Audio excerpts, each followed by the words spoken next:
Hi folks, welcome back to the Horde. So my wife's not home, so we'll be doing this video from inside. Nice little change of pace here. I'm doing a few, those things you gotta do occasionally around the house, like laundry, cooking dinner.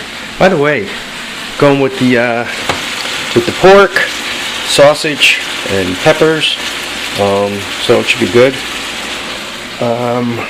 Anyway, a couple of things just coming off of, this is considered my long week. It's a pair of 12s. I woke up early.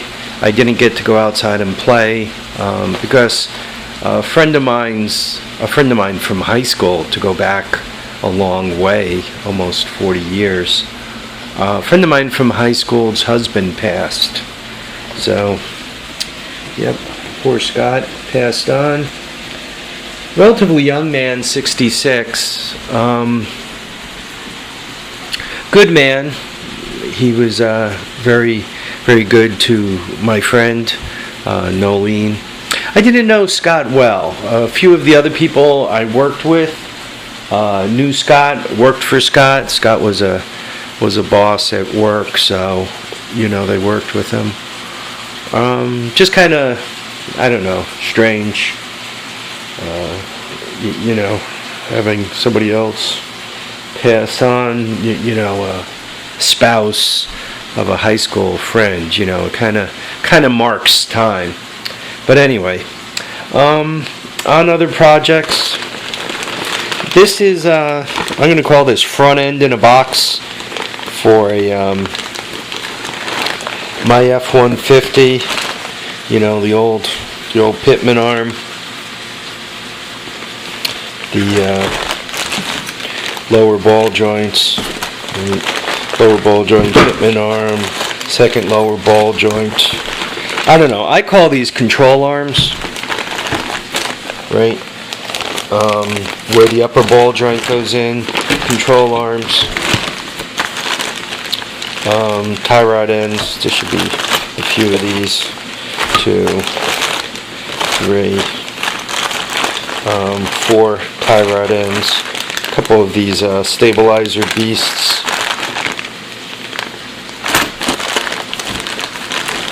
And I don't know, the arm off the, this is actually the Pitman arm.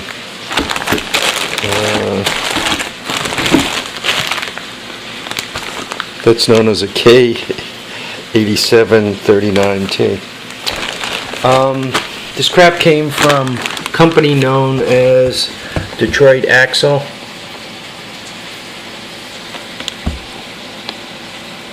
They're in Michigan, right? Is that Michigan? I think that's Michigan. Having trouble reading it. Maybe you guys could read it better than I can. So, the whole front end kit was about $120. Delivered, if I were to guess, though I don't see it marked anywhere, but if I had to guess, this crap was made in China. What I did was, I decided to buy the entire kit, and basically use what I needed and put the other stuff on the shelf for $120. Right? It doesn't take all that many trips to Napa to spend $120 for front end components.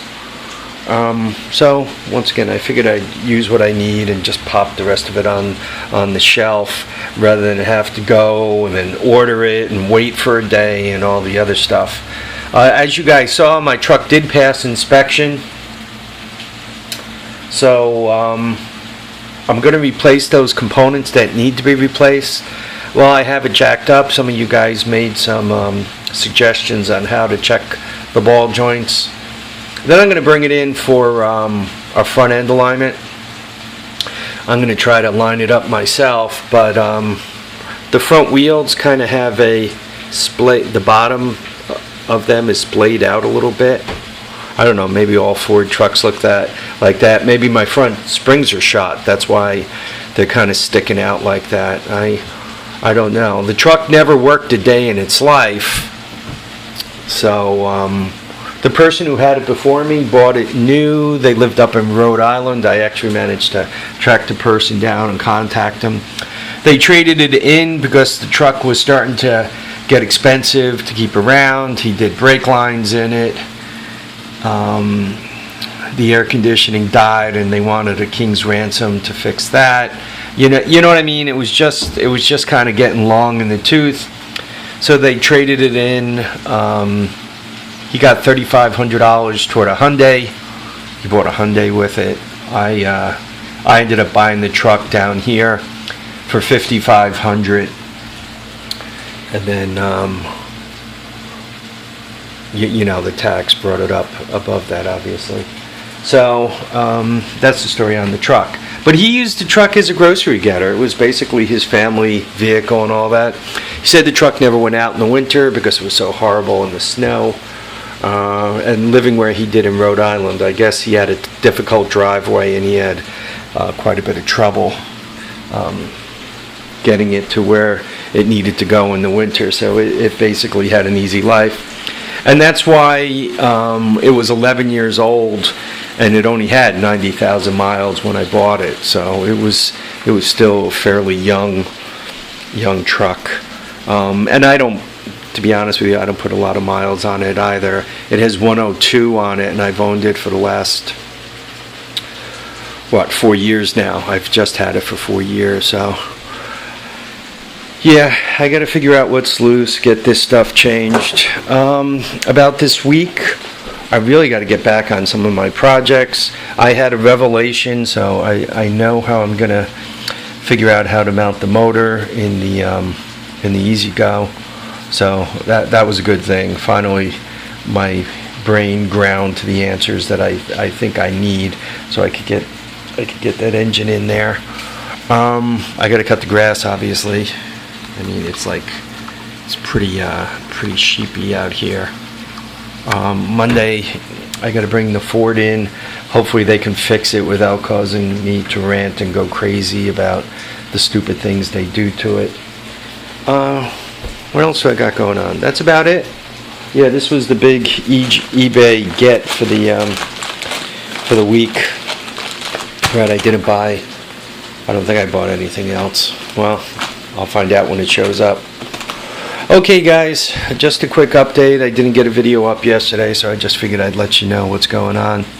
I want to thank you all for watching and commenting and subscribing. Remember to keep your feet down, keep your head up, and please get out there and enjoy all your days. Enjoy the sun, enjoy the rain, enjoy the snow. You know, enjoy it all. You don't know how many you're going to get. Ask Scott. And, you know, make sure you have fun out there. Bye, guys.